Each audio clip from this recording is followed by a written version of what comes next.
number 29-20, dated March 17th, 2020. We are conducting the meeting using the Zoom platform and streaming it live on the city website and broadcasting on Comcast Channel 15, as well as via the city YouTube channel.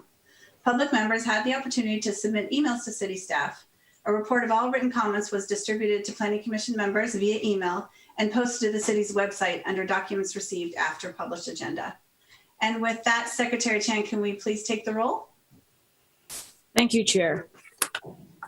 Can everybody hear me? Yes. We're good. Okay. Commissioner Ali Sullivan. Hi, good evening, present. Commissioner Bonilla.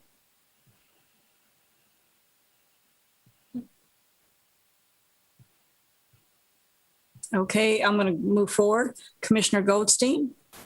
Present. Commissioner Okenda. Present. Sorry for tardiness. Commissioner Patton. Present. Commissioner Stevens. Pleased to be here. Chair Roche. Present. Thank you. Bonilla is on. Oh, excuse me. Commissioner Bonilla. Present. Thank you. Thank you, Secretary Chan. Let's see, with that, the public comment, let's open the public comment section. The public comment section provides an opportunity to address the Planning Commission on items not listed on the agenda. The Planning Commission welcomes your comments and requests that speakers present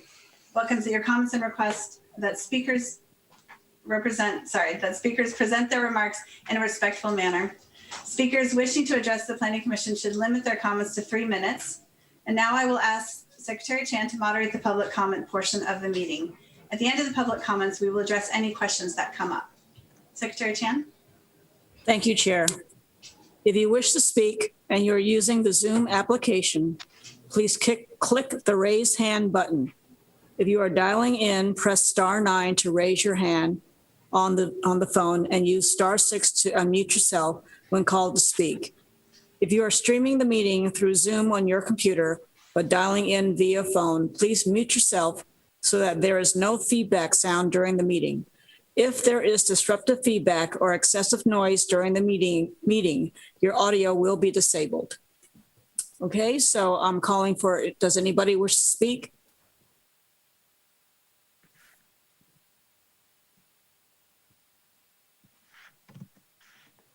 Chair, at this time, nobody has raised their hand. Yeah, I don't see any hands up either. Mm-hmm. Yeah. Okay, I think. Give them about 15, 20 seconds. Okay, great. Mm-hmm. Thank you.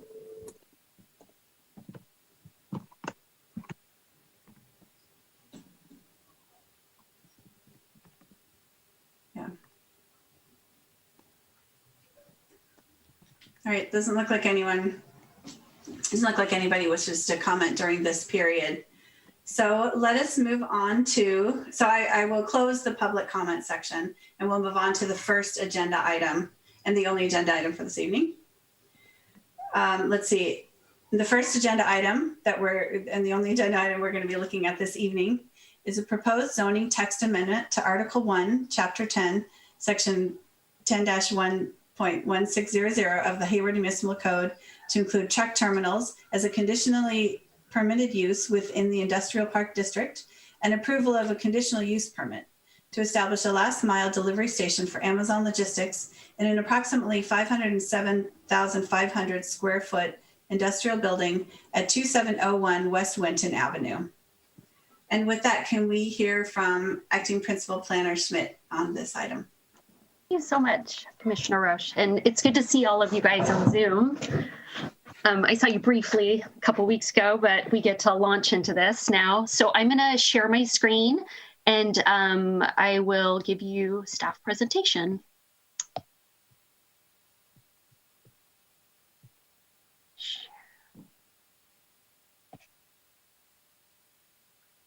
Okay.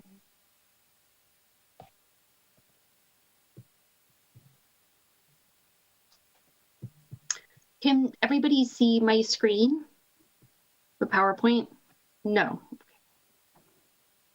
No, we just see your background screen. Yeah, your desktop. Okay. Where it's paused. Resume share, I think. Wait, okay. Stop share. I'm going to do this again. Sorry.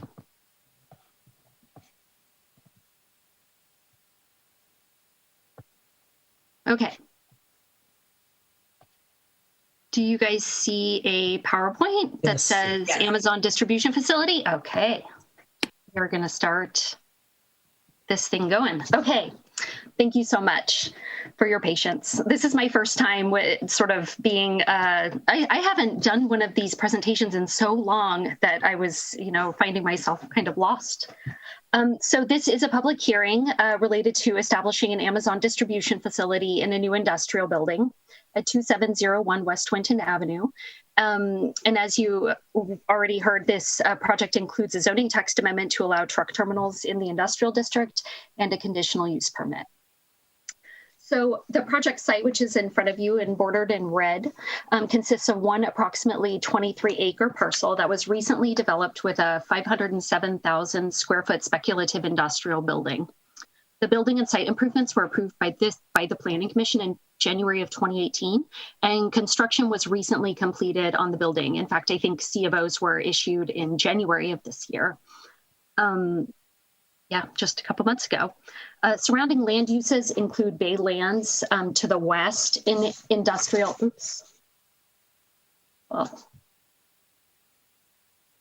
industrial development surrounding it, and then West Winton Avenue runs along the project frontage. And this is the front of the building. It sort of has, this is the view from West Winton Boulevard. And you can see that it has a sort of glass fronted frontage and comes right up to the right of way. So the proposed project consists of two parts. The first part is consideration of a zoning text amendment to allow truck terminals in the industrial park subdistrict. Currently, truck terminals are only permitted in the general industrial subdistrict, which comprises about 30% of the city's industrial area. The applicant's proposing the text amendment to allow truck terminals with a conditional use permit in the industrial park subdistrict, which comprises about 40% or so of the industrial area. So truck terminals could be established in about 70% of the industrial area. According to the IP district designation, warehousing and distribution centers, of which truck terminals are sort of a subset, are appropriate in the IP district, provided they have an office appearance from the right-of-way. And as you could see from that frontage, it really does have that. Truck terminals are defined in the municipal code as facilities that provide transfer, loading, and unloading point for trucks and automobiles carrying goods and products.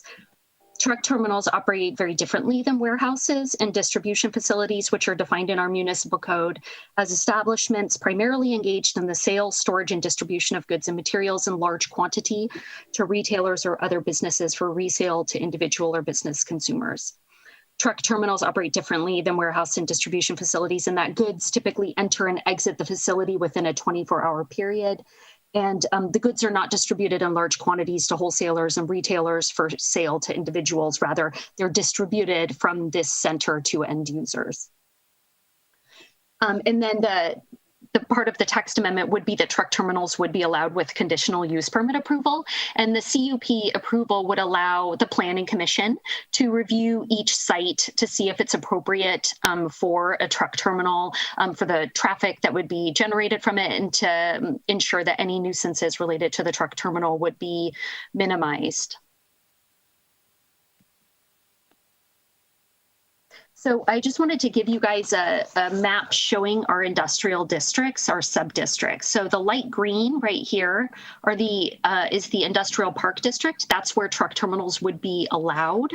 As you can see, they're centrally located. We have the Route 92 corridor right here, located on the southern end of the city, and then here up on the northern end of the city with West Winton going over to the 880 corridor. So it would open up these three nodes to truck terminals, whereas right now, the general industrial district, which is shown in this kind of orange color, is where they would be allowed. So it sort of distributes truck terminals. It kind of opens these up in little clusters and areas in the city. And then just for background, the blue area is our limited industrial district. That's all the industrial area that abuts residential development. Those are really small sites, and they are not appropriate for truck terminal use. And then up here on the pink, it's air terminal district. So the second part of the proposed project includes a conditional use permit for this specific site. And this is kind of difficult to read, but I wanted to sort of walk you through the site and the floor plan. So just to orient you, here's West Winton Avenue right here. The site you would enter here, and then there's other driveway entrances here and here. And the building, the outline of the building is outlined in black.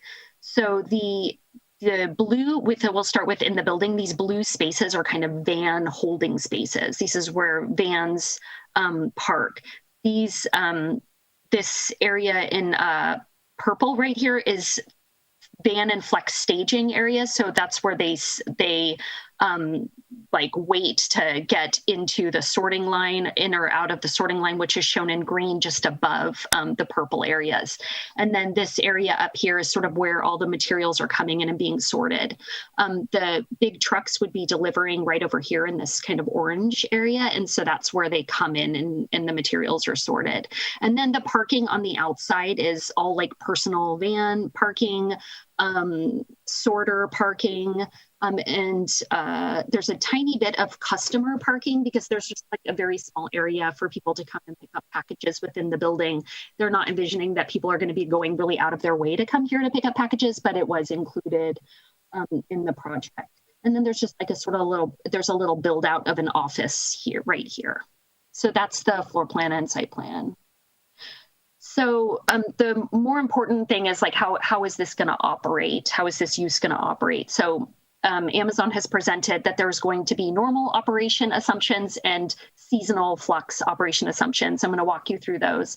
And it's really important to note that in Amazon's project description, they said these are assumptions, and this is our best guess at what this is going to look like, but it may be different once we're operational. So this is fairly typical. You don't know how it's going to work until you go in, but this is their best guess based on the size of the site and building. So the use would operate 24 hours a day. The various uses inside the building would be like package arrival. Those are those line haul trucks coming in, sorting, van deliveries, and flex drivers.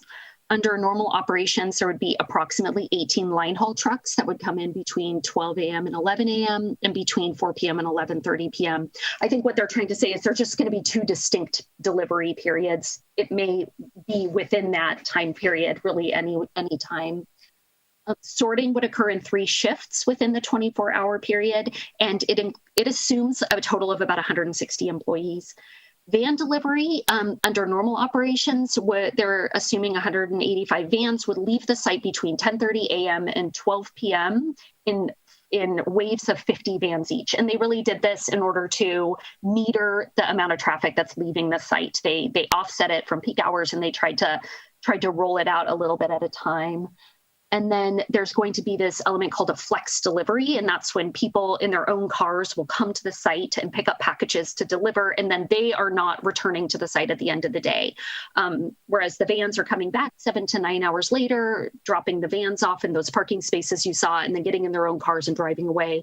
These flex drivers go there, they pick up their packages, they deliver them, and they go home.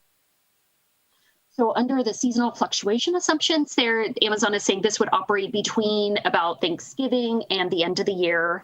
And then for a couple of periods in July around Prime days. So they would assume in terms of line haul trucks, they would assume an increase to about 39 line haul trucks.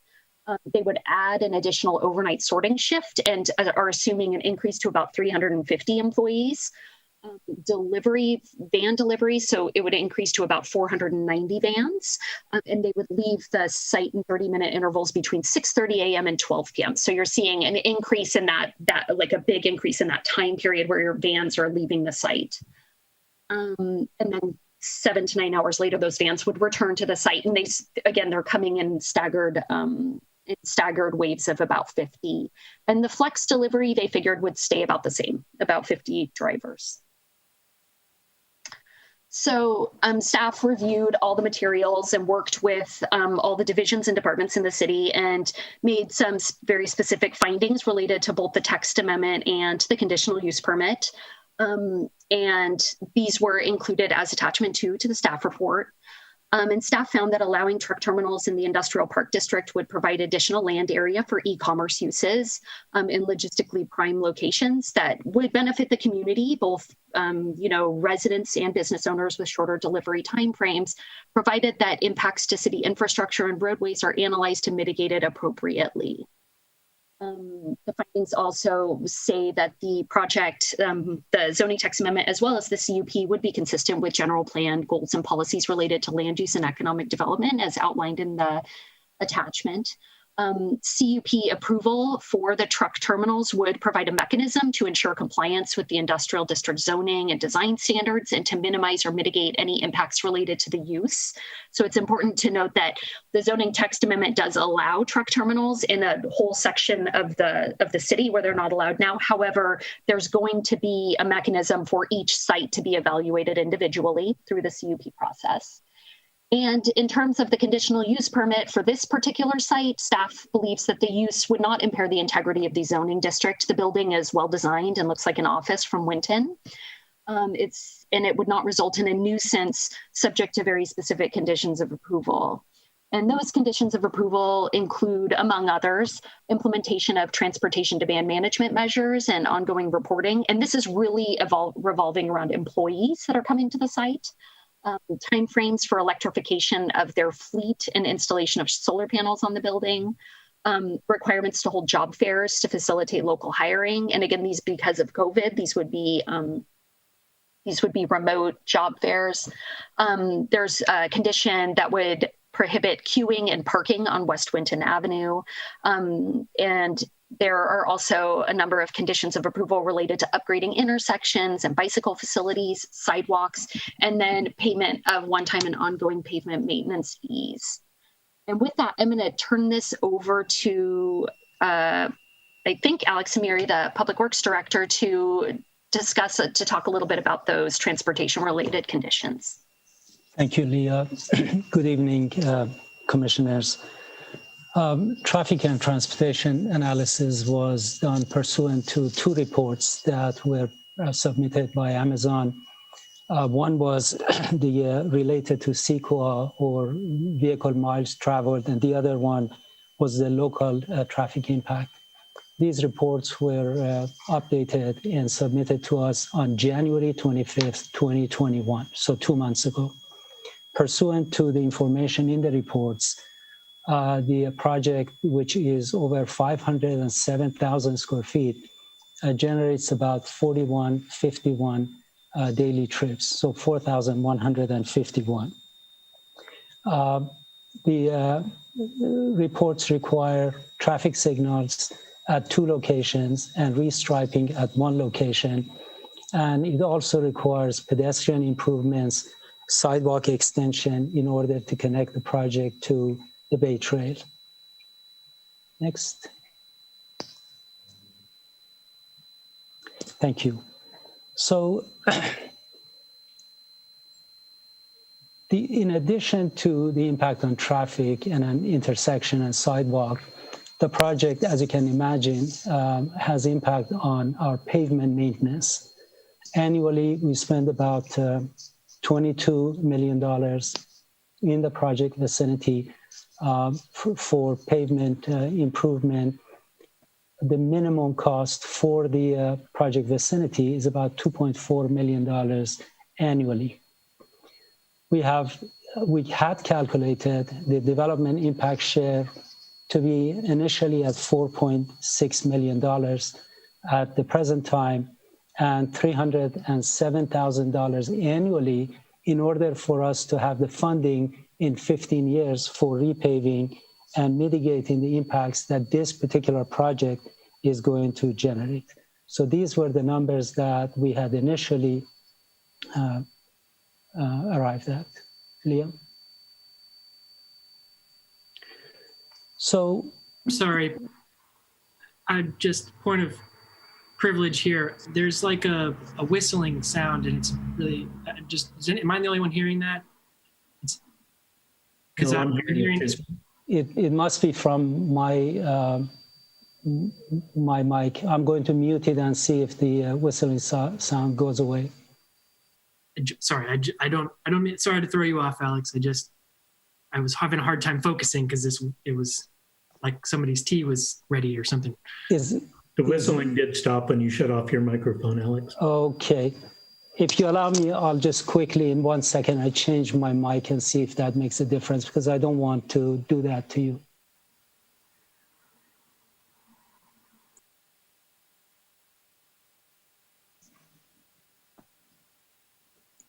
Yeah. Sorry, everybody. Be helpful to help me focus a little bit without that. I heard the same thing, and now I want a cup of tea. Good one.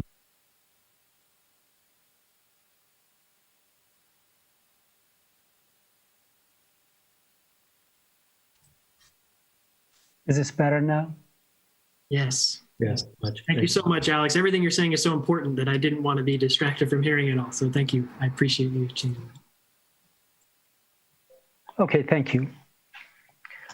So just to give you an idea, a comparison to what we have versus, what some other agencies have had for projects of kind of similar kind and similar size and scope, I just have a couple of examples to share with you. There is a project in Fremont that is Fremont Pacific Commons that was approved in 2017 as a shell, and then in January of 2020 for Amazon. It has 370,000 square foot building, which is about 2/3 of the size of the building that we have here, and it generates about 3794 daily trips. Again, if we went with this, our daily trips would be proportionally larger, and it would be about 5,000. Their contribution to Pacific Commons, to the city of Fremont, has been $2,450,000 in transportation fees and improvements. There are other examples in Milpitas I'm not going to mention, but as an example, another example I want to mention, the project that Amazon has had in the city of Upland in Southern California. The project there is 201,000 square feet. So it is about 40% of the size of the project that we have up here. The contribution from Amazon to the city of Upland has been $15.5 million. We have here saying 14.5, but there is another $1 million contribution that the company made to the city of Upland during their negotiations. That's not reflected here. I just want to quickly go over some of the things that they have based this $15.5 million on. One has been to compensate the city for potential loss of sales tax revenue, because a project like Amazon doesn't have any sales tax. The sales tax in lieu fee has been allocated in this way: $1 million lump sum to the city, and I'm going to go very quickly. Annual financial contributions to the city of $450,000 per year for years 1 through 10, and then $477,000 for the next 10 years, for a total of $9.3 million. Financial contribution of $2.5 million to Upland Police Department for admin services, community policing, homelessness, impact units, records, animal control, etc., etc., etc. The total financial contribution of $1.7 million to fund parks and related services. And then there is a line item about how those monies are going to be used. This is all in addition to many obligations that Amazon has had for local street improvements. In addition to the fees, they have done, it looks like over 1 mile of improvements that has been made. In addition to all of this, Amazon is obligated to pay the city of Upland $10,000 a year so that the city can do a traffic study on an annual basis to see if the project exceeds the number of trips that they have said that they generate. If that happens, the company is obligated to pay 10% of annual contributions that they make to the city, that I mentioned, that $450,000 as fines, so that, you know, they don't go over the number of trips that they have mentioned. I'm going to stop here. There is more, but I'm not going to want to take any more of your time. So put that in perspective with what we have asked here. Again, you know, there are other examples, and I'm not going to take the time right now. Leah, next. So we had conversations with Amazon, as you had asked us to do, and as we offered to do. We had 2 meetings, went over, you know, different things, and basically we arrived at these numbers. Non-CEQA impacts are $1.55 million. That's for 2 intersections, some striping, and also the sidewalk extension. And the pavement impact that I mentioned to you was $4.6 million, or over $4.6 million. We adjusted that to 2.4 because the company presented some information that there was a different way of calculating the impact. We could have argued and kept what we have, but we adjusted it because there is some weight to what the company is saying related to the calculations.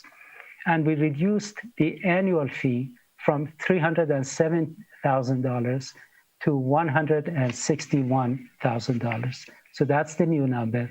So the 2.4 million and $161,000 a year is half as much as the number that we had initially presented to the company and was in the staff report last week.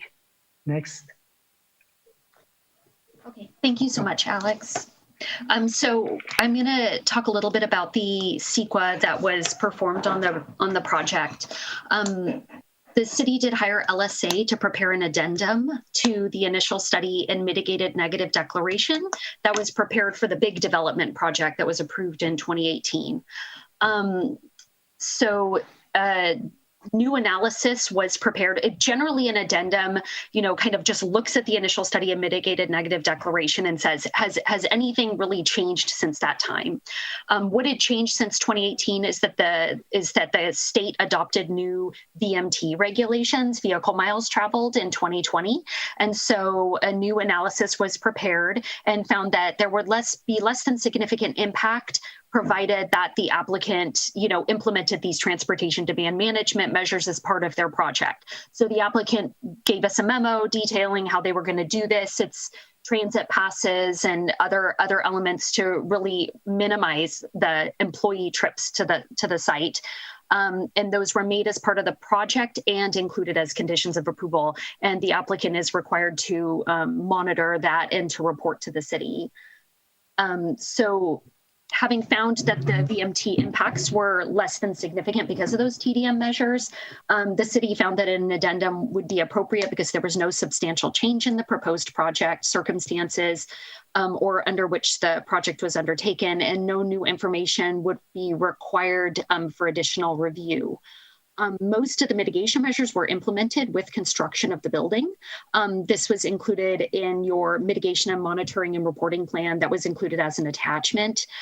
So you could see when you read through the table, completed. Most of them were not applicable. There were a few that were identified as requiring ongoing maintenance for hazards, you know, landscaping on the site, stormwater control, and then one related to a levee. So a memo went out to all of you today because the applicant did and the owner came to the city and said, the way we read this levee mitigation measure in the previous initial study was it was related to grading and any disruptions to the site that would have occurred through construction. LSA being conservative, when they read through that geotechnical report, it said ongoing operations, and they thought, you know, to be conservative, we'll just say that it's applicable, you know, in an ongoing way. However, you know, upon looking at what use is going to be in there, it's cars driving on paved surfaces. It's not really going to generate, like, you know, impacts to the earth that are going to, you know, cause any issues to a levee. So the city did, the LSA made some minor changes to the addendum and to the mitigation monitoring and reporting plan that were included in the memo. And staff is recommending that we remove that condition number 9 related to ongoing maintenance of the levee. Again, this doesn't change the analysis of the addendum. What it identifies is that particular condition, like many of the other ones, was related to construction of the building, and that really it doesn't have a place in ongoing operation. So with that memo and that minor change, which will be carried forward to the City Council as part of the project, staff feels that the project complies with CEQA and the previously certified initial study mitigated negative declaration as amended. So with that, staff recommends that the Planning Commission recommend approval of the proposed zoning text amendment to conditionally allow truck terminals in the IP district and the conditional use permit to establish an Amazon distribution center at the subject site and the related environmental analysis, subject to recommended conditions of approval, as well as the memo that went to you today. I do want to bring up one other condition that was included in that memo. Amazon did come to staff today and asked if they could have a 2-year timeframe to install solar panels on the building. Solar panels was something that the CEDC, when this item went to them, they brought up electrification of the fleet and installation of solar panels as being very important to them. Staff did include it as a condition, and Amazon is saying that they will install the solar panels, but they may need 2 years to do it because they use outside vendors and it's a complicated logistical process. So if the commission is inclined to support that, staff did give you some language that could be incorporated in any motion of recommending approval. With that concludes this presentation. I'm sure Alex would be more than happy to answer questions. And I do know that the applicant does want to give a brief presentation as well. Thank you, Leah and Alex, for that excellent presentation. And so it looks like we'll move on to the applicant's presentation at this point. Is that right, Leah? Sure. Yeah, I think that would be great. And I'm going to run their presentation for them as well. And I'm not sure who from the applicant team is going to be presenting. Okay, so it says it's paused. Resume. Hi, Leah. This is, there are several presenters from Amazon. Yes. I think, Melissa, are you going to? Yeah, Stephen's going to kick it off, and then I'll catch up halfway through the presentation. Okay, so just let me know when you want me to forward it. Leah, you can go ahead and get started. Okay.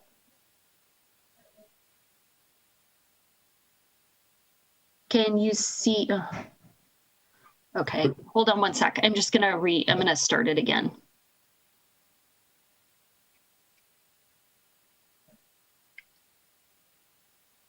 Okay, can everybody see Amazon Logistics on the front? Yes. Okay. Thank you. Good evening, Commissioners. I'm Stephen Medula-Williams, an Economic Development Manager at Amazon. And I'd like to start off by saying that we are truly excited about being here today and equally excited about being a partner in our partnership with the City of Hayward. Today, we will be speaking briefly about what a delivery station is, how they operate, and its respective economic impact. In addition to myself, other Amazon presenters today will be Melissa Watkins and Harry Gates. Lastly, Amazon's traffic consultant, John Karnowski, Traffic Services Director at the firm MV5, will be available for questions, as well as other Amazon staff. With all that said, I'd like to start the presentation. Next slide, please.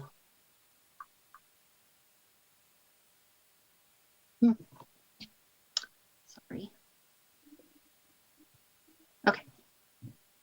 All right, there we go. So what is an Amazon delivery station? So I'll start off by saying that Amazon's fulfillment network is really made of 3 distinct facilities. A fulfillment center, and our fulfillment centers are usually the large facilities, warehouse type facilities that you hear about quite often. They're generally very large, starting at roughly 2 million square feet and up, with over 4,000 employees. The second component of our fulfillment network is what's called the sortation center. Generally, they're about 800,000 square feet, and they can get as large as 2 million square feet. And then lastly, and the subject of today's presentation, what we have are delivery stations, which are a relatively new component of our fulfillment network. They can be as small as 50,000 square feet and as large as up to 500,000 square feet. We respectively call them our first, middle, and last mile. Fulfillment centers are generally where packages originated. For instance, if you order a pair of Raider socks online, this is where those socks will originally come from when you place that order. What happens next is that once you make that order of that Raiders pair, no longer Raiders, but Las Vegas Raiders pair of socks, those socks get shipped to a sortation center. At the sortation center, what generally happens is we sort those socks so they can actually make it to your destination. But the other thing, which is really pretty critical, is that we actually decide how we're going to deliver that package. Because as of today, Amazon packages get delivered in 3 different ways. One is through the United States Postal Service. The other option is UPS. And then lastly, Amazon can deliver the package herself. And I think the key takeaway here is that Amazon is growing its network with the specific purposes of delivering more of its own packages. So what I'm saying is that instead of utilizing the Postal Service or UPS, Amazon is migrating toward a model where we deliver as many of our own packages ourselves. And this clearly impacts, how many packages or how many vehicles are on the road in terms of new vehicles versus, in our case, we're really delivering packages that are already being delivered themselves. Next, what happens after the package comes to a sortation center, as I pointed out, we have a 24-hour operation. Overnight, one of these 18 line haul trucks are going to deliver. They're going to deliver this pair of socks to the Hayward delivery station. What happens is after that package is sorted, the package of socks is sorted overnight. It gets loaded on a delivery van.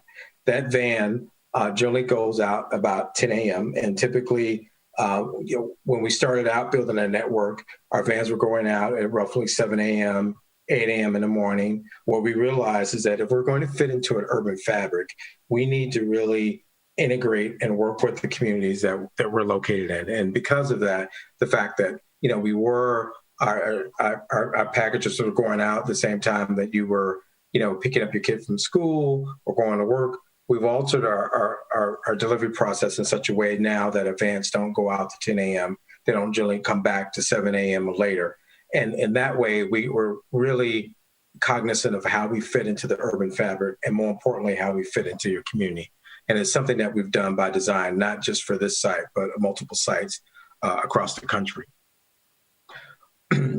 At this particular site, we anticipate that they're going to be on a steady state level at 400 plus employees. And at a delivery station, it's really unique because there are a variety of different type of job opportunities at a delivery station. The first opportunity is what we call Amazon Associate, meaning that these individuals work directly for Amazon and they really primarily focus on sortation activities. You can go to the next slide, please.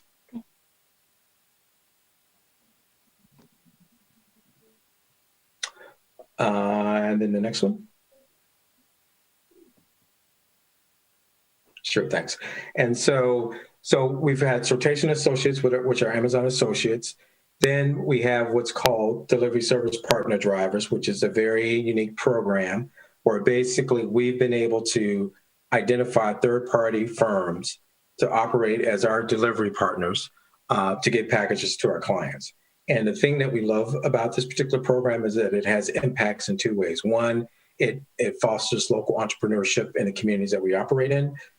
For instance, at a site like this one, there could be anywhere from 3 to 6 different independent companies who operate delivery businesses who deliver packages on behalf of Amazon. And so in addition to the entrepreneur aspect of it, there will also be a significant number of employees that will be drivers, and I'll talk a little bit about the wages in a minute there.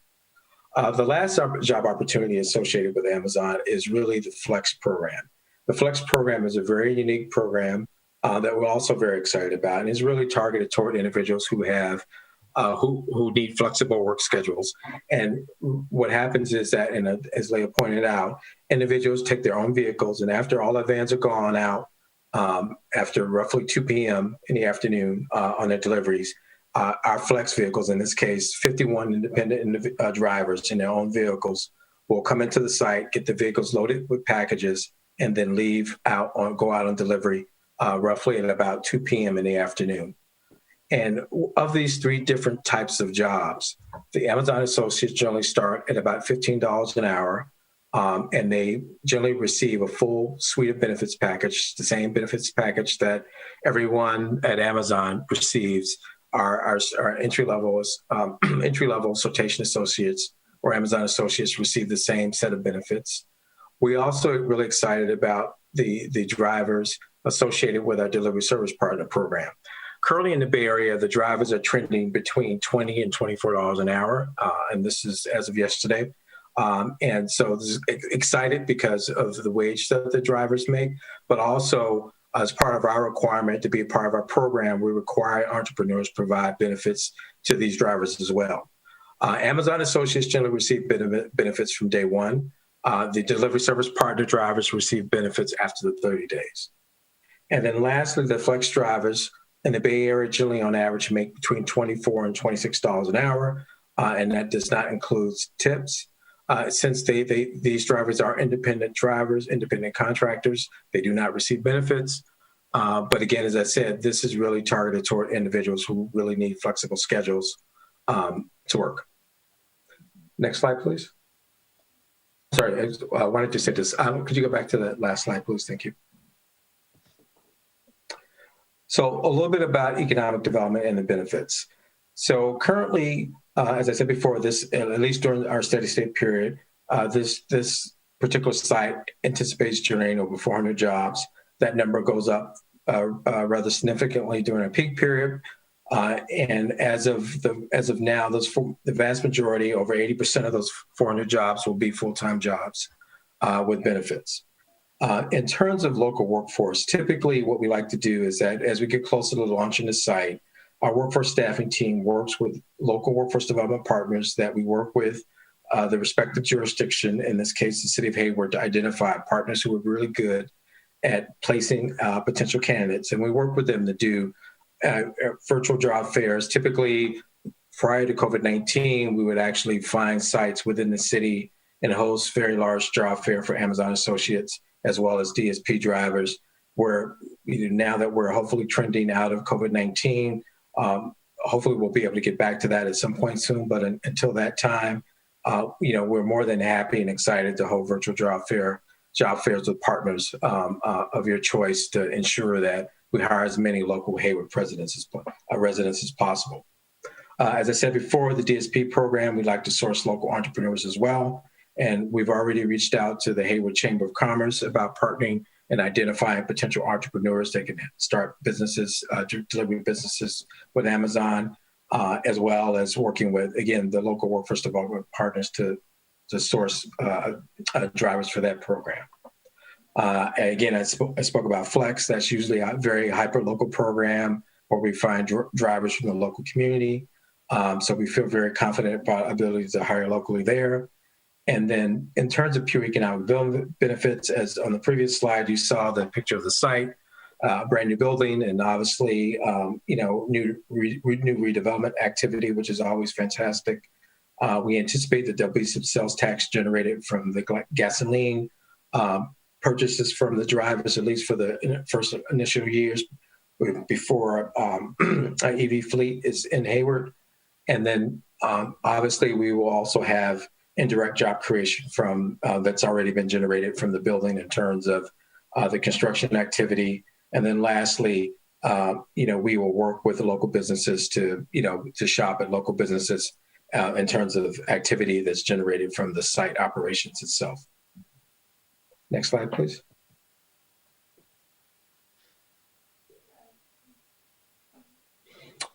Okay, next slide. So real quick about sustainability, as Leah pointed out, we are committed to sustainability as an organization, but really more importantly, I want to focus on what that means for Hayward. As you know, Amazon has purchased 100,000 electric vehicles to outfit its fleet of vans, starting in late 2022. We're really excited to announce that the city of Hayward is certainly on that list. And as those plans become available, and some of that is subject to technology, we've been more than happy to be able to really move Hayward to the top of that list. So as those vans begin to get deployed, we'll be in a position starting in 2022 to look at Hayward as one of the sites in California that's going to have delivery van and electric delivery vans. And I'll just add real quickly that it is something that every jurisdiction is, really asking and really curious about, and there's a significant demand for. The last thing I wanted to mention, and this is a different type of investment that's away from solar panels, a little different from solar panels and EV vehicles, is that we were also really excited to announce Amazon's investment in the Hayward Unified School District. As some of you may already know, Amazon is committed to a significant investment with its Future Engineers program, a program that's really targeted toward increasing access to computer science education and STEM education, particularly in communities that are challenged from a resource standpoint.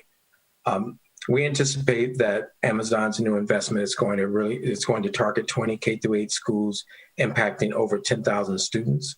So this is another investment that Amazon is making in the community of Hayward that we really feel proud about, that we think is going to make a significant difference, not just today, but in the future. And it's another reason why we're really glad to be a partner with the city of Hayward. And what I'd like to do now is turn it over to my colleague Melissa, who'll talk a little bit more about our traffic and a little bit more detail about our operations. Thank you.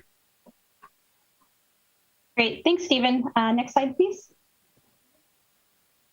So I know we've gone into great detail about this facility, so I'll only touch on a couple things on this slide. So as Leah mentioned, this facility is slightly constrained by exterior parking. So the uniqueness with a 500,000 square foot building is 70% of it is actually going to be used for parking and van storage.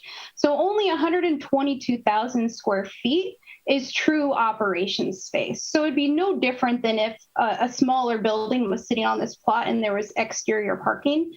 Similar to the Fremont site that was referenced, this is about half the size of that. So, we're obviously listing the same details that Leah called out in her presentation. Another key thing to point out is our vans do dispatch every 20 to 30 minutes. So let's go to the next slide. Perfect. So Stephen talked about kind of the Amazon network. So let's go into detail as far as what happens to a package when it physically shows up on site. So you'll see here, there's kind of 6 key stages that package will go through, from when it comes off of the line haul to when it physically leaves the station in a delivery van. That whole process is really rinsed and repeated every day, and it takes about 8.5 hours from it to come off the line haul to physically get dispatched.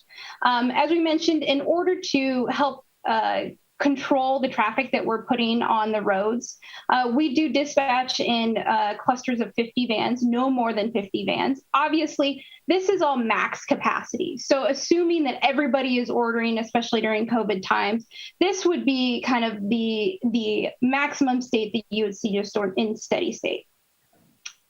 Because of the traffic dispatch that we dispatch no earlier than 10 a.m. And the other thing to kind of keep in mind is that Amazon has a policy that packages shouldn't arrive on your doorstep after 9 p.m. So there's a limited amount of windows that we can get 8 to 10 hour routes in. Because of that, this facility is physically constrained to dispatching no more than 7 phases of vans in a normal operation. That equates to about 1,276 trips, which you will see we defined in our May 2020 business plan that was provided to the city. The Ite rate calculations, we're having a hard time kind of tying the two together because of the physical constraints of this site. With over 4,000 trips, this site would be required to have over 2,000 parking spaces. In reality, parking is barely shy of 1,200 on this site. So we physically are constrained by the amount of parking spots to truly get to that 4,000 number, which is why 1,276 is actually a more realistic number for this type of operation. Next slide, please. Awesome. All right, so let's talk traffic. So just some background history. So as it was mentioned, in September of 2019, Amazon did retain Hexagon to provide a draft traffic impact analysis. That was published to us in draft form in May of 2020. And the unique thing about that was at the time that we received that report, it actually showed that based off of the 9th edition ITE rates, our use was classified as a warehouse and our impact was less than significant. In June of 2020, Hexagon then was retained through the city as a consultant of LSA to provide a updated local transportation analysis. There's a couple things that kind of happened in between there. ITE rates were updated to the 10th edition, as well as a supplement was then published in February of 2020. So by June of 2020, when this report was then redrafted, the assumption was that the new supplement rates would be used. So that's kind of where we're seeing the disconnect on some of these rates and the calculations that are coming up. We've been very upfront with the fact that this isn't a fulfillment center. But if we were to be classified as a fulfillment center, which we're not, we feel that the correct rate that would be used would actually generate about 919 trips. So that's still closer to our 1,276, nowhere close to the 4,000 trips. Next, please. Awesome. All right. So I know we've gone over this a little bit, but Amazon and really everything that we do, we rely on data. There's a reason why we dispatch at 10 a.m. There's a reason why we don't show up at 9 a.m. There's a reason why all of our facilities are governed by a 24-hour operations clock. Because of that, we implore everybody to use real data when coming up with decisions.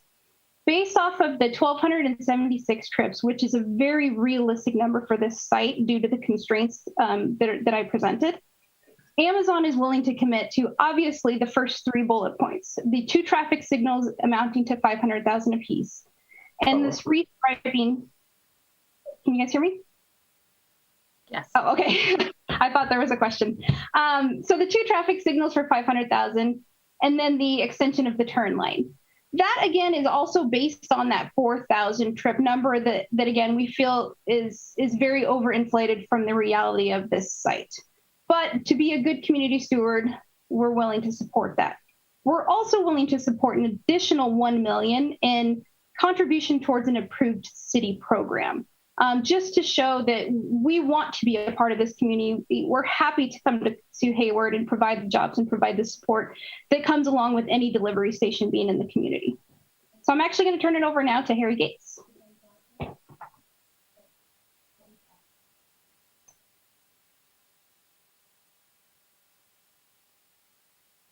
Staff and commissioners, good evening, and thank you very much for your time here. And Stephen and Melissa, thank you for your presentation, and I would like to echo their excitement that we have for being a part of the Hayward community.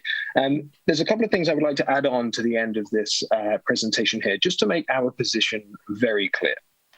We do want to partner with the city and be a true contributing member of this community. And we have made every effort throughout this process to work specifically with the Public Works Department to arrive at what is being asked for, which is a fair and reasonable contribution from us as the applicant based on our operation size.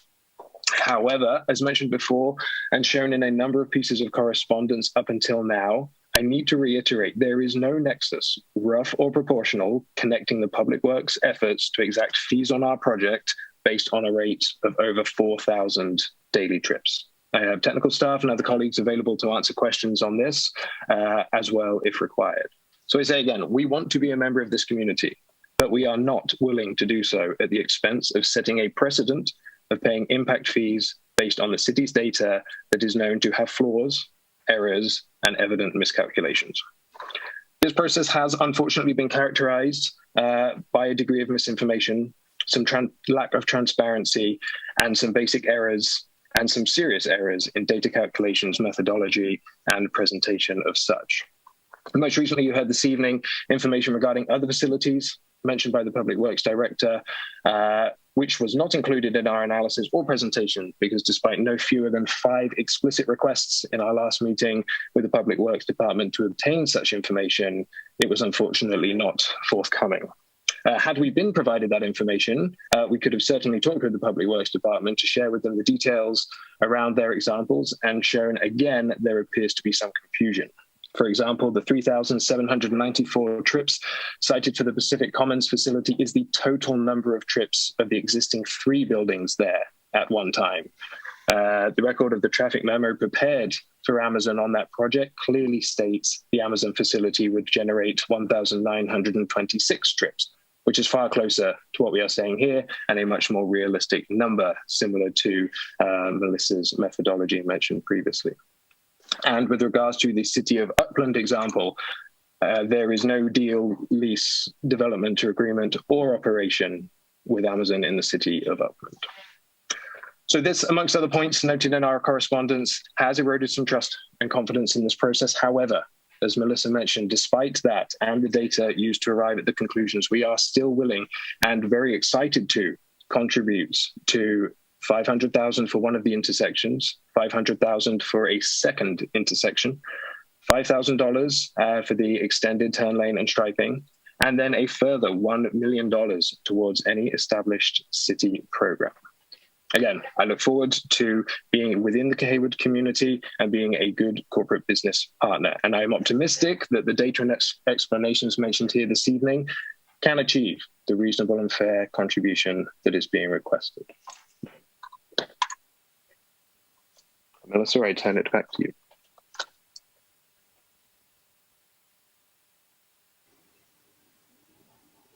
All right. I think that concludes our presentation.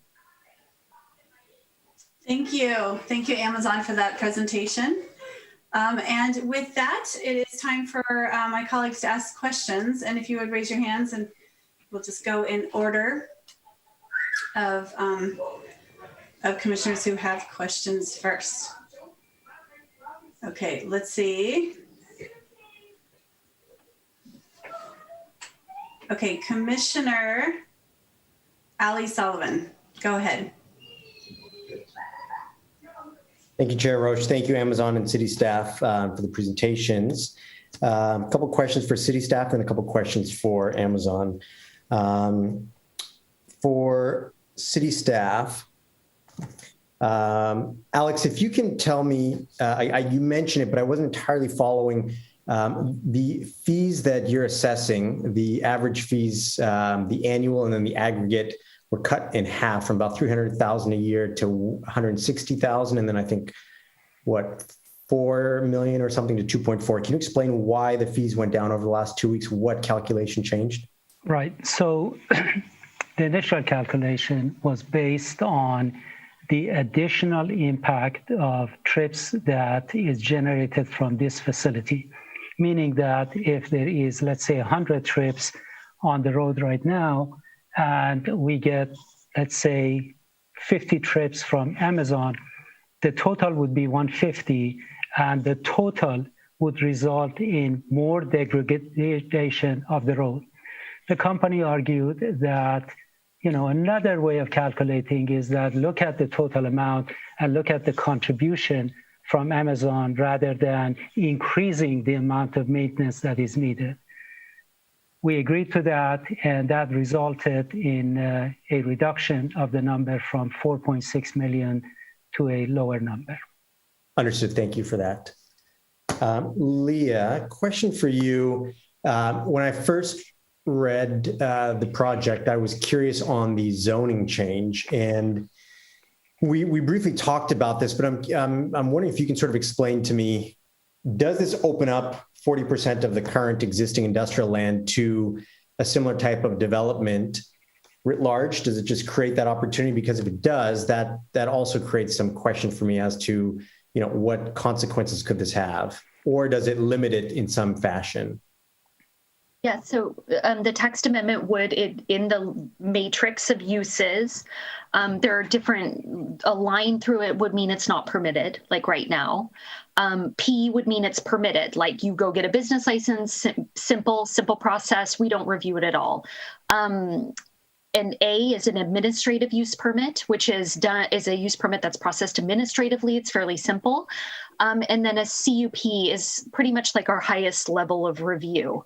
That requires a public hearing. It's like a 4 to 6 month process typically. We take it through CEQA. And so staff is recommending that truck terminals be allowed in the IP district subject to conditional use permit approval. So we're not opening up 40 additional % to every building to be occupied by truck terminals. It would go through site-specific review and CEQA and environmental review and the kind of traffic analysis that our Public Works division heads up.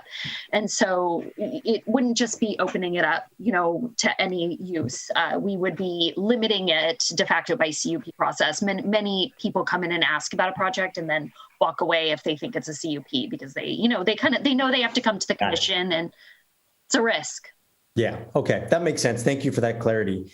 And then a couple of questions for Amazon, either for, I guess, Melissa or Stephen. Thanks for speaking with us this evening.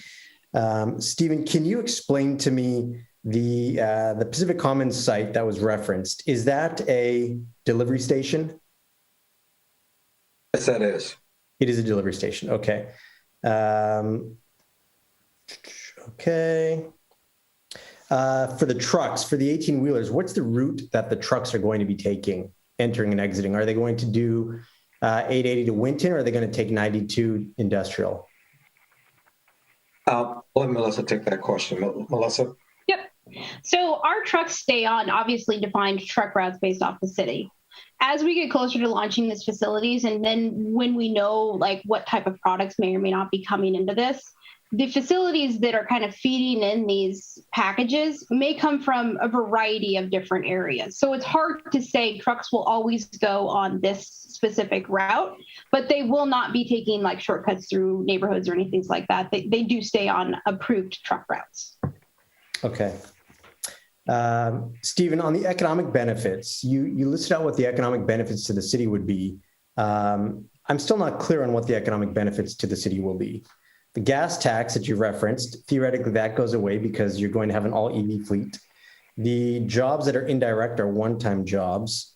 The 400 jobs that are coming to the facility, there's no specificity that they be City of Hayward residents.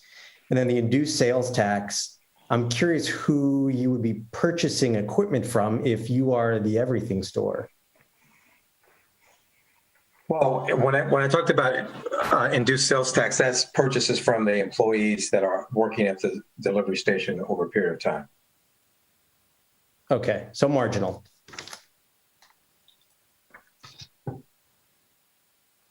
So, but I just want some clarification. So you're saying that the 400 jobs are not impactful from an economic development standpoint for potential Hayward residents and their families?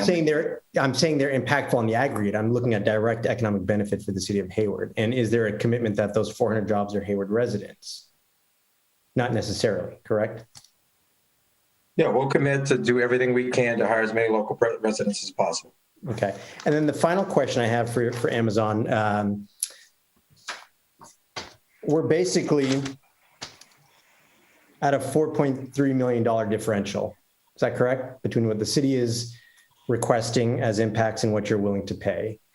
So based on my rough calculations here, does Amazon anticipate any physical infrastructure impacts on an ongoing basis from a facility of this sort on roads or sidewalks of any sort? Will there be impacts from the trucks?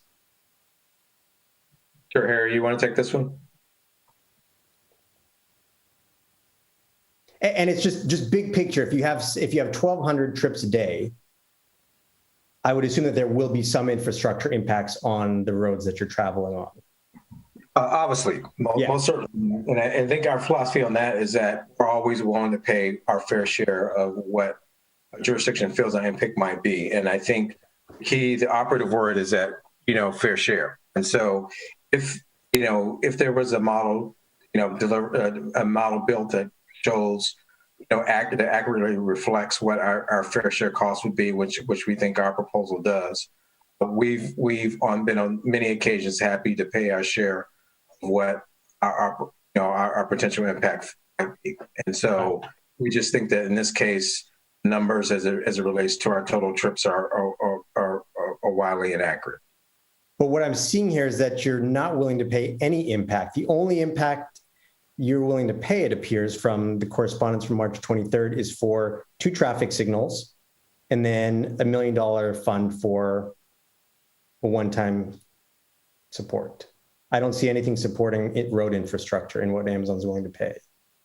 Well, to be perfectly honest, that's something that we generally we don't see a whole lot of requirement to pay an impact fee such as that.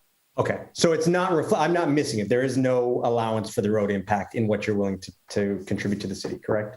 Well, and I guess what I'm saying is that without a framework that really captures what that impact is in such a way that, we pay our fair share, we feel as though our $1 million contribution goes toward that effort.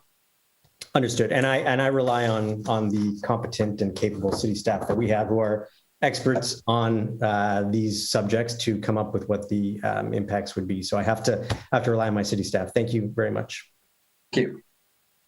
Thank you, Commissioner Ali Sullivan. And I think I may have missed Commissioner Patton. Did you raise your hand earlier and I missed it? I did. Thank you. That's okay. Can I proceed? Go ahead.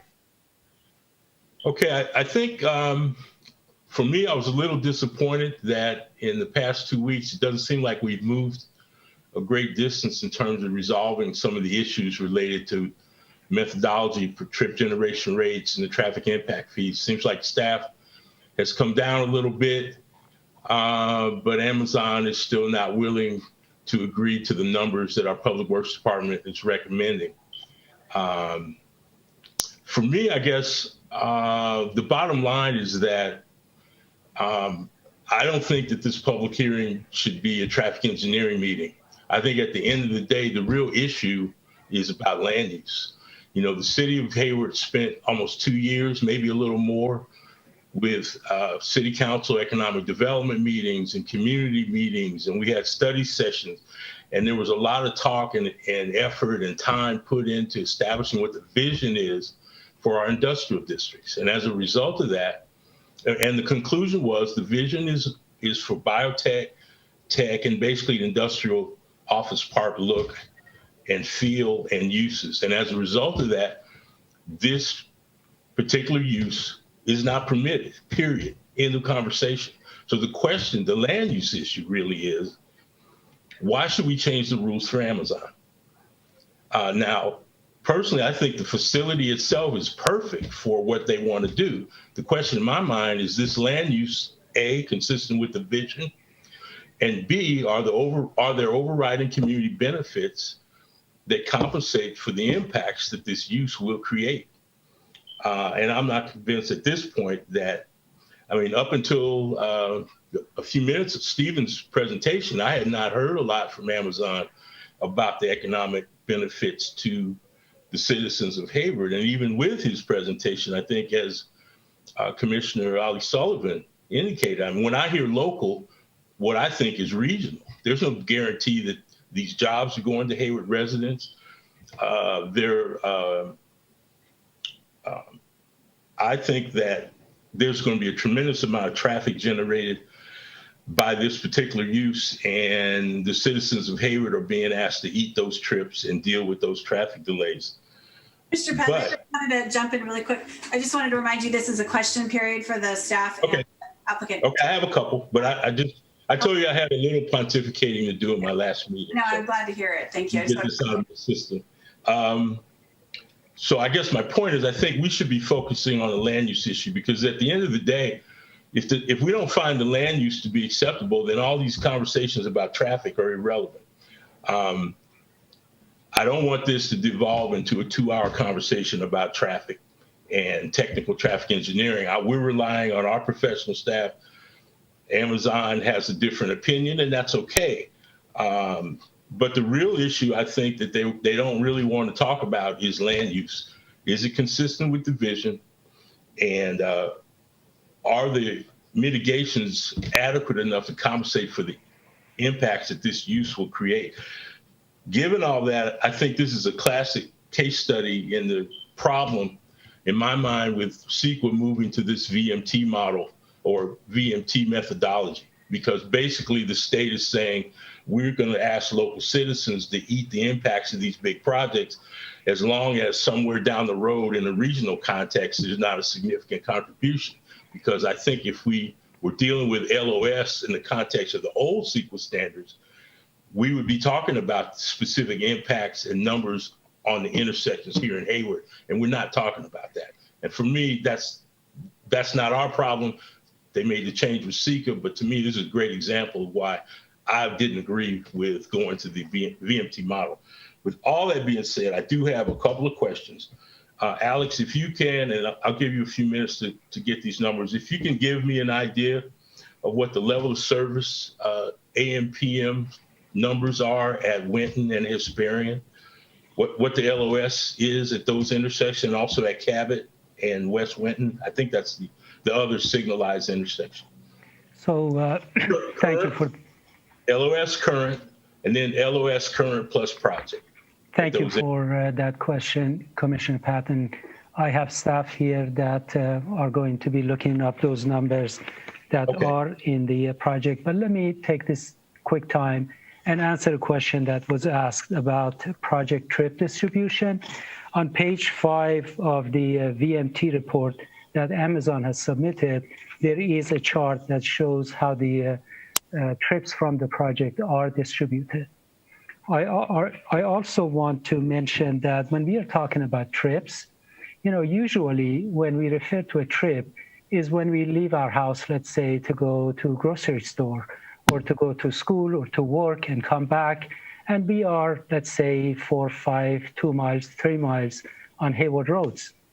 We just heard from the applicant, and it is in the staff report, that these vans are, when they leave the warehouse, they are, we thought, between 7 and 9 hours on the road. Amazon corrected that with their memo, and they said that it's actually between 9 and 10 hours. So for 7 to 10 hours, these vans are on the road providing impact. They go back to the warehouse, and that counts as 2 trips. So when we are talking about impact and trips, I just wanted to have that to put that in perspective. And I don't know if staff has those numbers right now, or I'll get them and let you know. Thank you. I have the, so it was included in attachment 10 to the staff report. We did include the local traffic analysis, which is also prepared in addition to VMT. So if I can share my screen and show you the existing levels of service at the intersections if you'd like. Is that, or you want to just know what they are? Yeah, for me, just give me the LOS for AM and PM. Okay, so at Clawwitter and West Winton was one you asked about? Yes. Okay, so in the AM it's a C, and in the PM it's a D. Existing. Existing condition. Okay, and then existing plus project? Okay.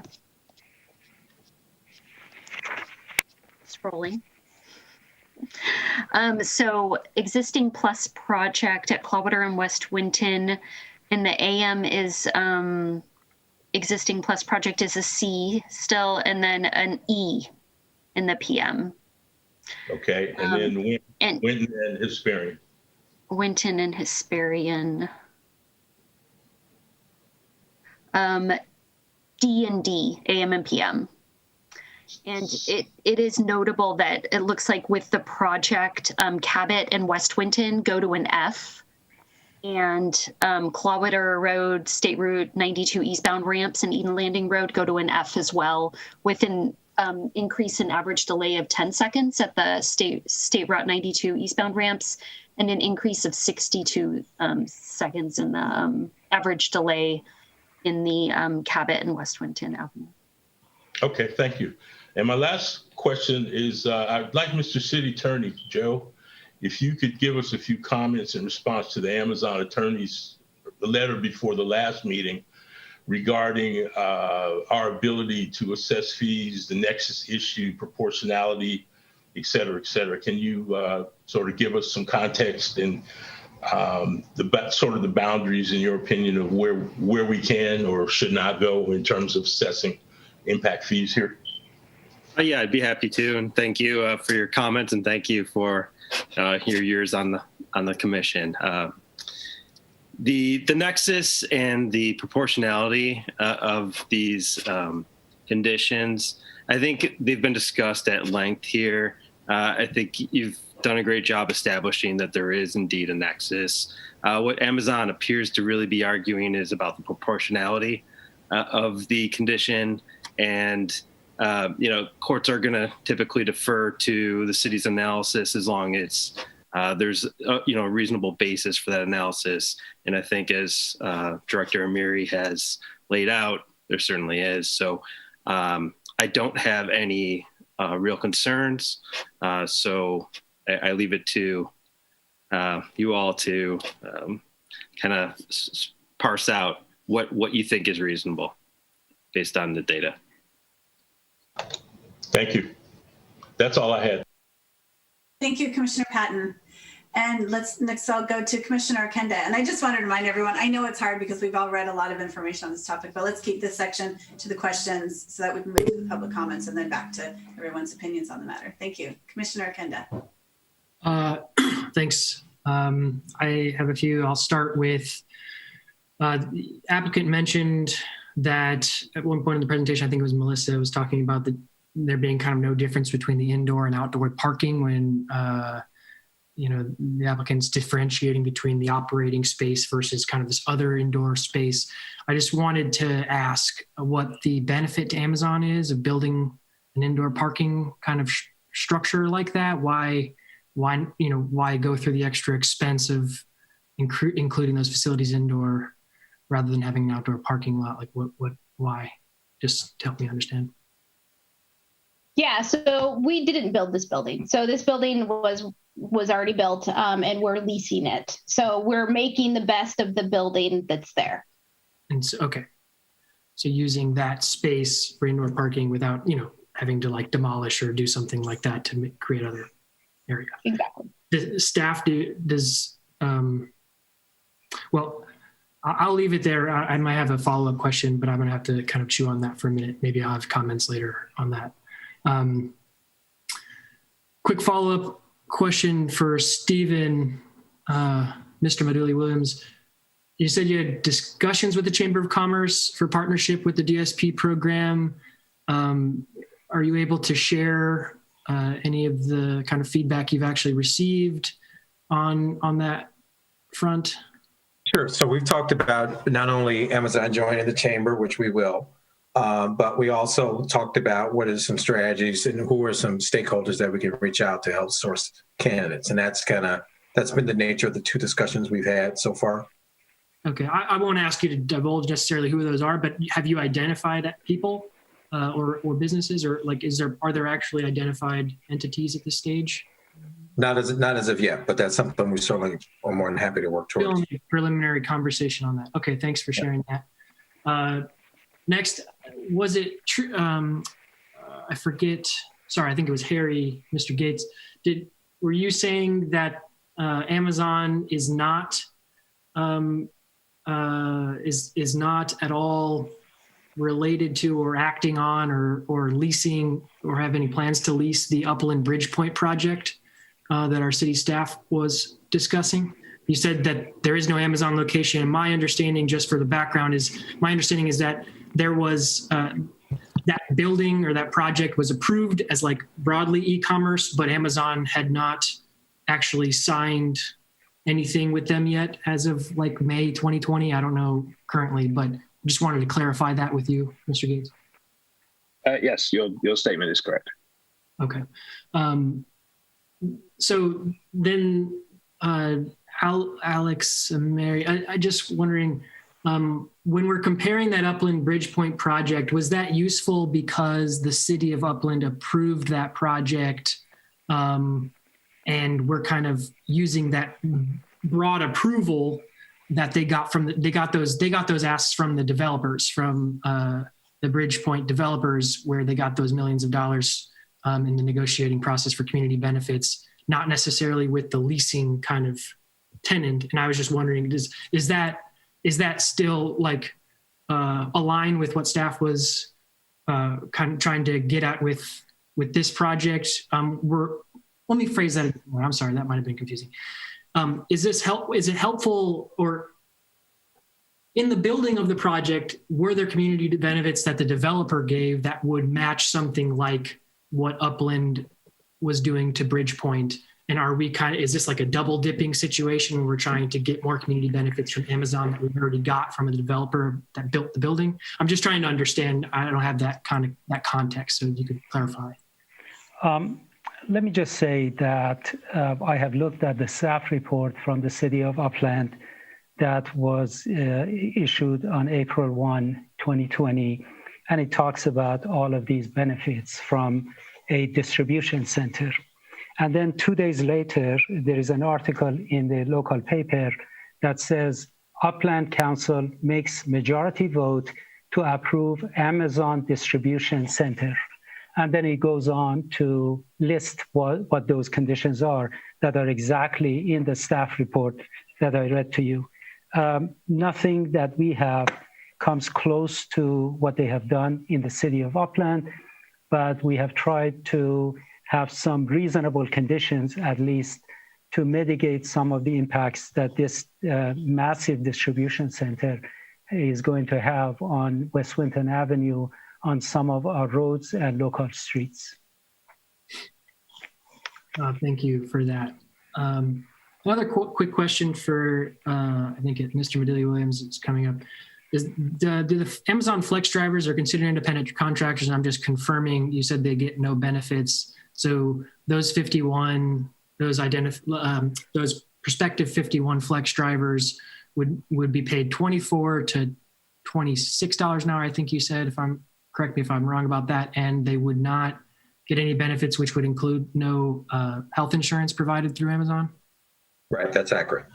Okay, thank you for clarifying that. And then the Fremont Pacific Commons project, I just could use a little bit of clarification when I'm trying to understand how to compare that project with the current one, current proposed project. I know Mr. Gates, you had said that there's like 3 separate buildings there.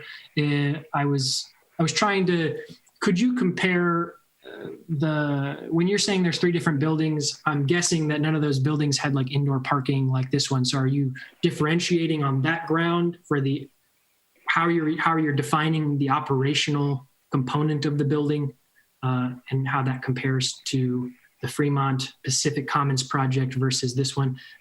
Sorry to put you on the spot for the Pacific, but if you could talk about, if Amazon, someone from Amazon could talk about with more clarity how you're differentiating, in your opinion, of those projects from this one. Yes, I can certainly introduce it, and then I'm sure some of our technical staff can add some more details here. But as mentioned, that number cited in staff's report of 3794, I believe it was the total of 3 buildings. And the memo prepared for the Amazon project clearly stated a trip count of 1926, which is much lower than that total for the 3 buildings, and much more realistic compared to the size and what we're talking here. So just to clarify, you just said basically 1900 was that 1900 that you actually ended up doing 1900 trips for all 3 for all 3 buildings? Sorry, I didn't really understand. So we're saying that there is a 300 that project, Fremont Pacific Commons project, has 371,000 square foot of operating space, and that's similar operating space to the project proposed here, if you're taking out the indoor parking component, as Miss Watkins is arguing. And if you do that, then you're saying that operation space is broken up on the Fremont project into 3 different buildings. And they generate, on those 3 different buildings, the total square footage is 371,000, and they do not generate 3,794 with those from that operating space.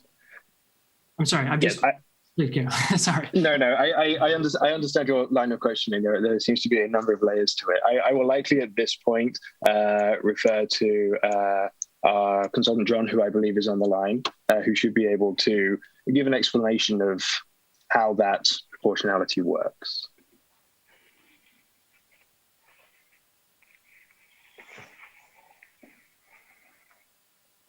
Oh, I'm sorry, Mr. Karnowski, we can't hear you, or I can't hear you at least. There you go. Can you hear me now? Yeah. Thank you. Yes, we got you. Great. As I understand that, Fremont, there's 3 buildings. One of the buildings is Amazon's, and there's 2 other buildings. So only one of them is theirs. And of the buildings that's theirs, I think their trips were, based on the staff report I'm looking at, it was something like 1,300 trips for one of the buildings, 1,100 trips for another one of the buildings, and another 1,400 trips for the 3rd building. So they're not equal sized buildings, totaled 3,800 trips. So they're not all Amazon operations. And the Fremont one actually is a larger operational, not just space, but actual operations. They deliver more packages out of that Fremont one than this one. I think Melissa may be able to shed some light on, but I think it's twice as much out of that Fremont one than what's planned for this particular one. So Their trips are actually pretty low, and they're supposedly twice as much.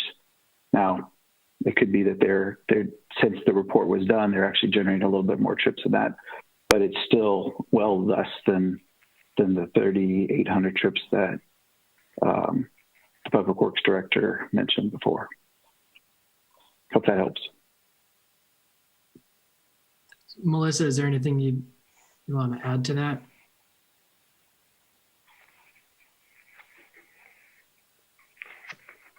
All right. Well, that's all. That's all my questions right now, and reserve other comments for later. Thank you. All right, thank you, Commissioner Okenda. Commissioner Goldstein.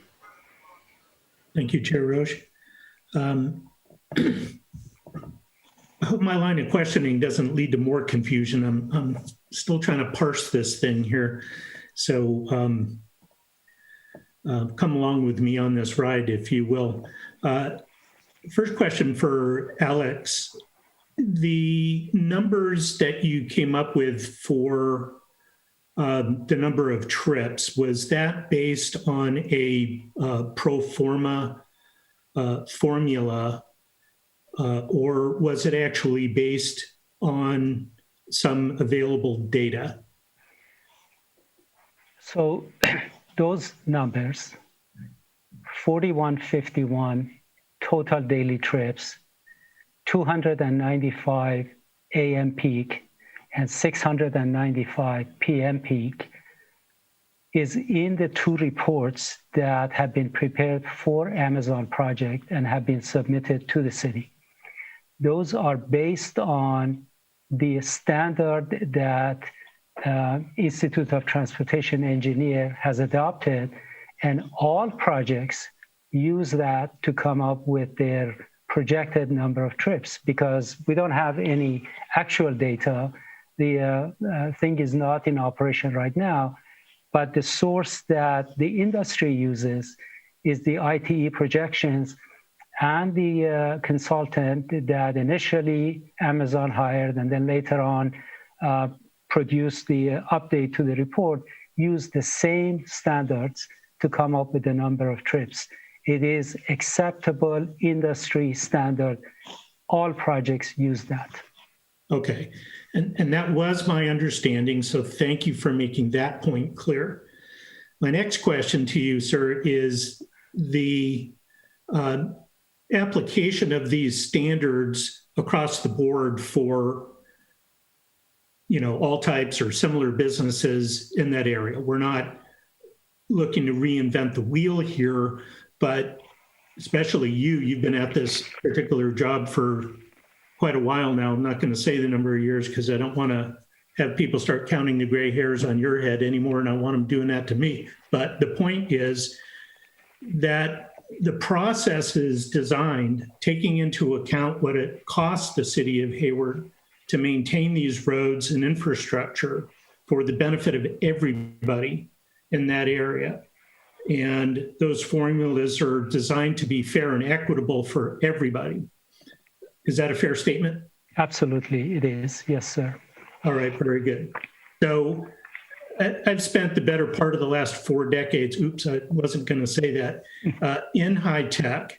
And the reason that I mention that is, if it's not already abundantly clear, data drives action, particularly for high tech companies that have access to the data. And so I certainly understand Stephen, Melissa, Harry arguing their point that they have this data about the actual number of trips. I totally get that.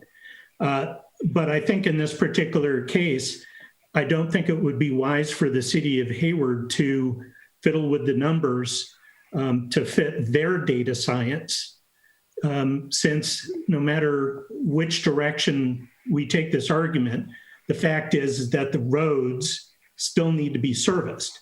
Traffic still needs to be serviced. And if we don't collect those dollars up front, what happens is we get irate citizens and irate city council members and irate future public works directors who just don't have the funds to maintain those roads and that infrastructure. So I think we need to collect the money. What was the basis, Alex, for your decision to modify the numbers or the dollar amount? What formula did you use to arrive at those figures? So we presented our approach and methodology to Amazon for their review. We submitted all the calculations to them. They looked at it, came back, and they said that there is a different way to calculate the impact on pavements. And we looked at that. We could argue against it, but that was one way to do it, and we accepted that, and that resulted in a modification to the numbers that we have.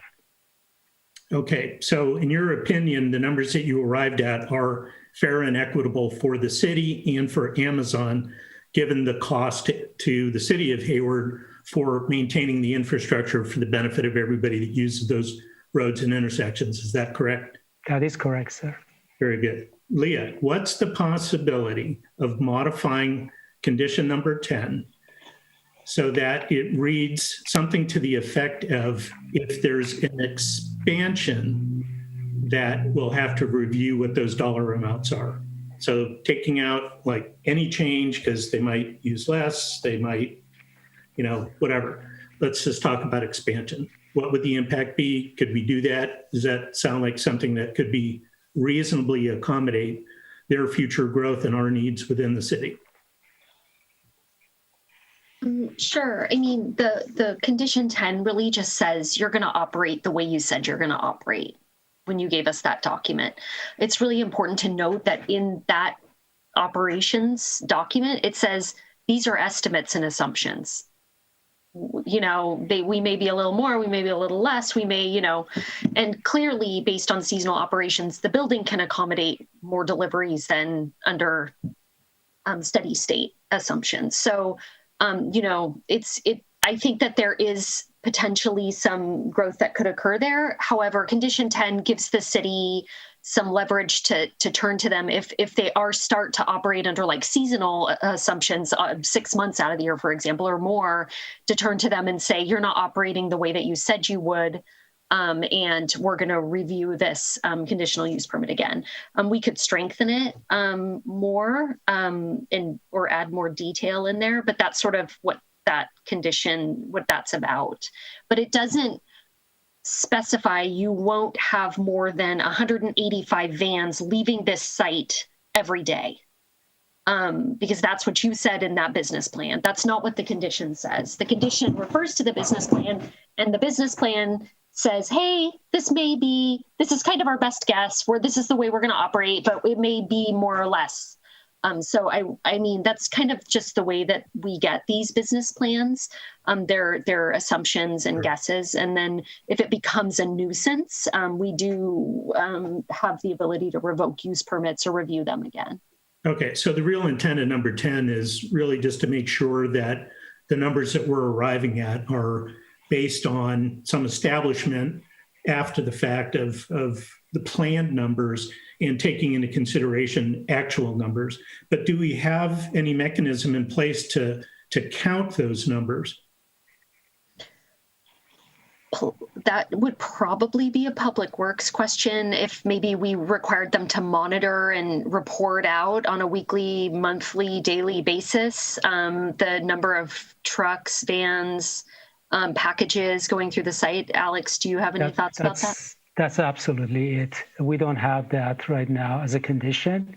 But as I mentioned, in the city of Upland, they have something that Amazon actually is funding the counting of the trucks and other vehicles to ensure that they stay below the limit that they have been permitted to operate at.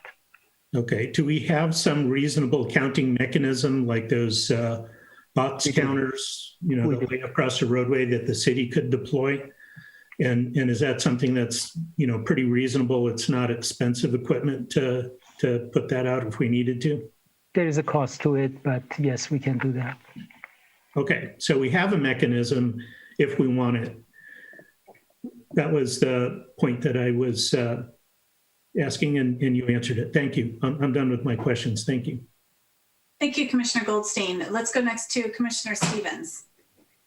Thank you. So I'm going to dive a little bit into the weeds of traffic, and I want to disclose that I did speak with the applicant. And I do know the environmental consultant that was part of this project, but I don't feel it creates a conflict of interest for me. So to me, trips seem like it's a big deal. And I just want to confirm that the city's consultant concluded that the total number of trips generated by the project would be 4,151 daily trips, based on ITE land use 155 for a sort facility using the total gross floor area. Correct. Okay.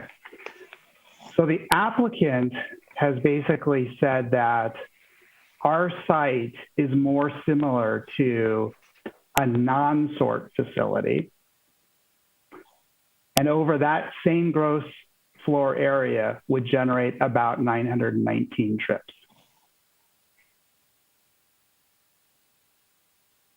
So we disagree with that. The type of business that they do is not conducive to non-sort. The number of employees that they have for sorting packages, 190 or something like that, going up to 390 during peak time, is not in proportion to a non-sort facility. Like you said, we are getting into areas that are very specialty areas, but the analysis that we have done says that that's not the case. If we went with non-sort, their peak PM daily trip would be 68, which is not really serious. We can't be 68 when they have 490 times 2, just vans that go in and out on a daily basis. The 695 is the PM peak that is in the analysis that was prepared for Amazon based on ITE and submitted to us consistent with every other analysis that we do, whether for these type of facilities or other businesses. So the applicant then came back and they said, based on our studies throughout the state of California, we believe our daily trips are about 1,200 or 1,182 based on their operating space of 122,000. So that's what the applicant has claimed, correct? Yeah, but if you look at even the analysis that was done by NV5, you will see that there is a huge range of the number of trips. It goes, as I recall, from 4 to 15. And then if you take the average of those, you come up with something like 6.44. Is it 4? Is it 10? Is it 15? What the number is. It is not, something definitive. What we have that everyone has agreed to use is ITE estimates. So I totally agree that there seems like there's a lot of variability in here, but I also note that the ITE manual, the trip generation manual, has a preface that warns about the use of the data, and it says that we might want to wish to modify or adjust the data based on, use conditions. That was my only question. What's your opinion of that and the ITE manual's recommendations related to that? So as I'm speaking right now, I'm asking my staff to look this information up. We have one set of data that shows what the estimated number was from ITE. It was used at about 3,000 trips. I want to say 3,500. I'm going to get the real data right now. An account was done later on after the facility went into operation, and the peak trip was, as I recall, 2799. Very, very close, relatively close to the number from the ITE. Not, a quarter, not 20%. The number was close. As I said, staff will be looking that up, and I'll give you the exact number that was in the ITE, and then the 2799, that was the actual count that was done in mid-November. Thank you. So I'm just curious, we talk about trucks, like what are these delivery trucks, the little vans that we see around town, or what is Amazon using? We have huge trucks, line trucks, that bring these packages to the center that go from, I think, 18 a day to 39 a day. Then we have delivery vans, and then we have flex cars. Then we have, people that go there and pick up their packages themselves. And then we have the number of employees that go there. And even those that drive the vans, they'll have to go with their own car there, and that's a trip. Then take the van and do their 8-9 hour rounds, and then go back and then take their own vehicle and leave. So there's a combination. So it's my understanding that large trucks usually are what contribute to most pavement distress. So do we have a really good feel for the percentages of large trucks versus these small vehicles? So do we feel that we're actually calculating the percentage of pavement damage and the appropriate cost accurately? That's a great question. The industry standard is that, and at least that's what I have seen, is that the trucks, depending on size and so on, create between 2.8 to 3 times the impact of average vehicles to the roads. But depending on how heavy they are, how they are loaded or not loaded, there's going to be some variability. And we have not taken that into account, for pavement. We have just looked at the number of trips. And as I mentioned earlier, most of those trips are from the vans that, while they're counted as 2 trips in the day, they are on our roads based on what the applicant has provided, between 9 and 10 hours a day. In the meantime, I just wanted to give you that data that I mentioned. It was related to Milpitas. The ITE number was $35.58, and the actual was $27.99, so $2,800. That was counted. So I guess my fundamental question is that, I think there's going to be a huge disagreement between ITE data and Amazon data. And it seems like this land use is an evolving land use. And I'm not exactly sure anyone knows how to predict it. I guess, why can we not have Amazon fund a trip counting and a vehicle categorization so that we can actually determine what the real world impact is to this facility, and then create an impact fee schedule based on that? I will answer, and then maybe others can add to it. The whole analysis, the CEQA analysis for this project is based on ITE, based on 4151.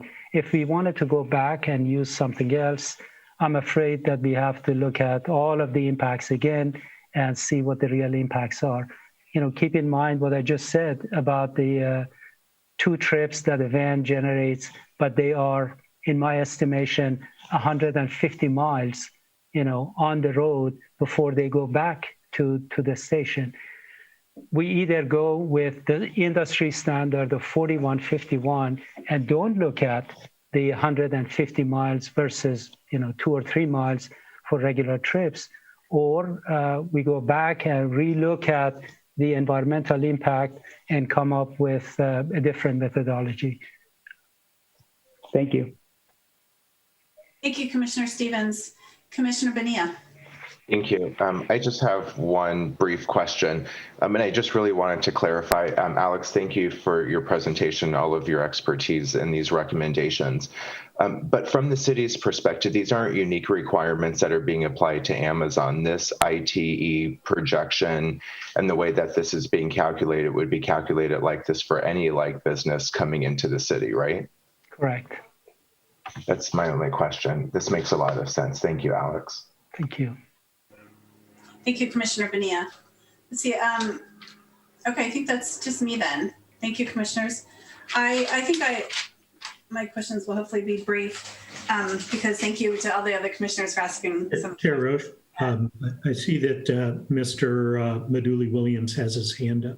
Yeah, I didn't call on him because I thought unless the commissioner had a specific question for the applicant, I think right now we're in the middle of commissioner questions.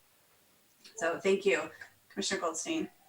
I wanted to ask Leah or Alex or maybe Joe that, because what Amazon is proposing is pretty different from what Hayward is proposing, if we were to accept Amazon's calculations on this and, not include a pavement improvement fee and accept their $1 million for a city program, what would that do to the conditions of approval? Because it seems to me that would significantly change them. What position would that leave the city in? Well, I could let Alex, I just want to briefly say it's not just the conditions of approval that would have to be really looked at, it's the findings. So when you talk about a zoning text amendment approval or a conditional use permit approval, arguably more important than conditions of approval are the findings that a jurisdiction has to adopt, and the council would adopt it by resolution, saying why you can make these municipal code findings to approve a project. So if you've looked at your attachment 2, you'll see very clearly that the zoning text amendment ties to the conditions of approval and ties to the fact that, yes, we're opening up a significant amount of the city to these truck terminals, which do put much more traffic than a traditional warehouse, which has fewer trucks and fewer trips and much fewer employees going there. So we're opening up this area, and that contingent upon that, it must be that we're looking at the potential impacts through the CUP process or through the new development process, site plan review of those potential impacts. So I want to say it doesn't just impact the conditions of approval. The staff would have to go back and relook at the findings and see if we can still make the findings for a zoning text amendment and conditional use permit. Alex, do you have anything else to add? I would just add that this project doesn't generate any sales tax. It generates a lot of degradation of our roadways. Trucks reduce the life of the roadway from, let's say, an average of 20 years by 25%. So if they don't pay their fair share, then the residents and businesses of Hayward will have to subsidize and pay more to maintain the roads that these type of businesses are using. Okay, thank you. I think I understand the complication that would ensue. And then also, if we were to accept Hayward's calculations on the pavement improvement program, and we found out, to the other commissioners' questions, that it was significantly under funding their fair share of the road impact. What is the mechanism to then follow up? I mean, if we come to an agreement now, what is the mechanism in the future to follow up and readjust that number?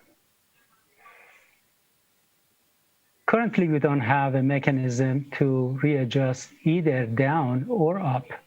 The numbers that are in the staff report are a little bit different from the numbers that Amazon provided just today or yesterday. Their numbers are higher than the numbers that are in the staff report. If their numbers go higher, if they have more vans, if they have more trucks, we are not going to go back and say, you have to pay a higher fee. And with the same token, if the numbers are slightly less, like in the case of Milpitas was, I'm guessing about 10% or 20% less, we are not going to do that either. This is the capacity, if you want to look at it that way, that they are purchasing. Okay. Okay, thank you. I think that's all I had for now. Thank you. Okay, with that, with no more questions. Oh, Commissioner Ali Sullivan, did you have another question? Yeah, thanks, Chair Roche. Your question actually prompted a thought in my head. Really for the city attorney, if we were to approve the recommendations of the city staff, including all the conditions of approval, however, an applicant is not willing to accept those conditions of approval as they've stated, where does that leave us where does that leave the city? Well, the project would be, the recommendation would go on to city council. If they wanted to withdraw their application, they certainly could. And it just wouldn't go to city council. But if it goes to city council and they're approved and they, don't like the numbers and they don't want to proceed, they're under no obligation to proceed. Thank you. Sure. Thank you. Okay, with no further questions, let us move on to the public section of this item. So the public is now invited to comment on this item. Please raise your hand if you wish to speak on this item. And Secretary Chan, can you take over from here? Thank you, Chair. All right. If you wish to speak and you are using the Zoom application, please click the raise hand button. We have one person raising their hand. That's Michael Eshelman. All right. Hang on. Please unmute yourself. Hi, this is Michael Eshelman. I'm the service planning manager at AC Transit, fellow tenant in the Hayward Industrial Park. We're just really excited that the city worked to include TDM strategies and fees within this particular project proposal. And we just really want to commend the city of Hayward for being really proactive, and we've included a letter to that effect within the packet. I appreciate your time. Thanks. Thank you. Secretary, it doesn't look like we have any other callers. Do you have any callers that I don't see? No, I do not. Thank you, Chair. Okay. Okay, thank you. Yeah, oh, it looks like, did we get another hand? No, Michael didn't, he just didn't put his hand down. Okay. Mr. Karnowski has his hand up. I don't know if that's for public comment. I think he's one of the applicants right at this point. And I think because we've moved on now from the discussion, it's time for commissioner discussions. Okay, so let us move on to commissioner discussions on the item. So we have commissioners that wish to speak. Okay, Commissioner Bonilla. Thank you. Obviously, this is a very complex situation that we're dealing with. We've had weeks to look through this material and to have a ton of, follow-up conversations and discussions. I think that the city has been very collaborative and thorough in their analysis. I agree with what some of my fellow commissioners have said. The economic and community impacts related to this project are very questionable. I think what's in the staff's recommendations are very reasonable. And I was surprised to see how greatly the city has compromised. So to see the city in its new position and to see where Amazon still is, they haven't really moved from where they were at 2 weeks ago. It feels like the city's done a lot to compromise, and they've really dug their heels into what they're willing to do and not do. And I'm ready to support the recommendations in the staff report. Thank you. Thank you, Commissioner Bonilla. Commissioner Patton, did you want to chime in? Thank you, Madam Chair. I guess for me, I'm still not convinced that there's an overriding benefit to this use to the citizens of Hayward. I think the people of Hayward are going to be asked to eat a lot of traffic in an area that is already problematic, as indicated by the staff response. One intersection goes all the way to an F, I believe, over at Clawwater. I'm retired, so I'm around Hayward during the day. And this past Tuesday, I went through the intersections of Winton and Hesperian at 11 in the morning. And the trucks and other vehicles from the industrial area were backed up eastbound Winton going towards 880 at the Hesperian intersection, all the way past the first light west of Hesperian. And, we're talking about an Amazon use that has a combination of hundreds of vehicles. We're talking a 24-hour long haul deliveries, continual contract services, pickup from the public, employees. This is going to be a major impact on our roadway network. And I don't believe that the benefits outweigh those impacts. I mean, we're at this point at a decision point with the commission. And according to both Alex and Leah, I mean, even the project description is not fully defined.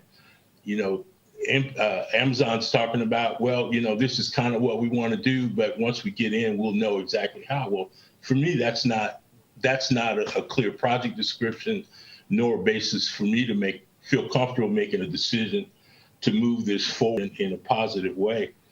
I want to add one other thing for me that my experience has been whenever you have a developer who is making a significant contribution of money over a long period of time for public improvements that are off-site, it's been my experience that a better way to regulate that process, how that happens,